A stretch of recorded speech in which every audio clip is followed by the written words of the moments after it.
তুমি কোথাও কিছু কিনতে গেলে যদি দাম কমাতে না পারো আর দোকানদার যা দাম বলে তার থেকে মাত্র 10 থেকে 20 টাকা কমাও, তাহলে বুঝতে হবে তুমি এখনো বোকা আছো। চালাকভাবে ঠিক দামে জিনিস কেনার জন্য এই কয়েকটি নিয়ম মনে রাখো।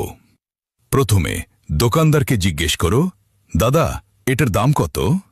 তারপর বলো, দেখুন দাদা, আমি অন্য জায়গায় একই জিনিস দেখে এসেছি, তাই ঠিক করে দাম বললে আমি এখান থেকেই নেব।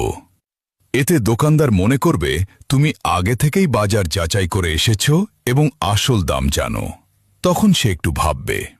এরপর তুমি বলতে পারো, আপনার কাছ থেকে না নিয়ে যদি আবার অন্য জায়গায় গিয়ে দাম শুনতে হয় তাহলে সময় নষ্ট হবে। আপনি ভালো একটা দাম বলুন, আমি এখনই নিয়ে নেব।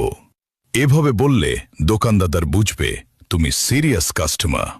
যদি সে বেশি দাম বলে তাহলে তুমি অন্য দোকানে চলে যেতে পারো। এই ভয়ে সে নিজেই দাম কমিয়ে বলবে যাতে তুমি জিনিসটা কিনে ফেলো।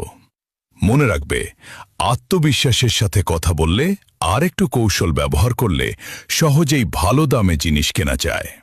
এমন আরও দরকারি টিপস পেতে এখনই ফলো করো।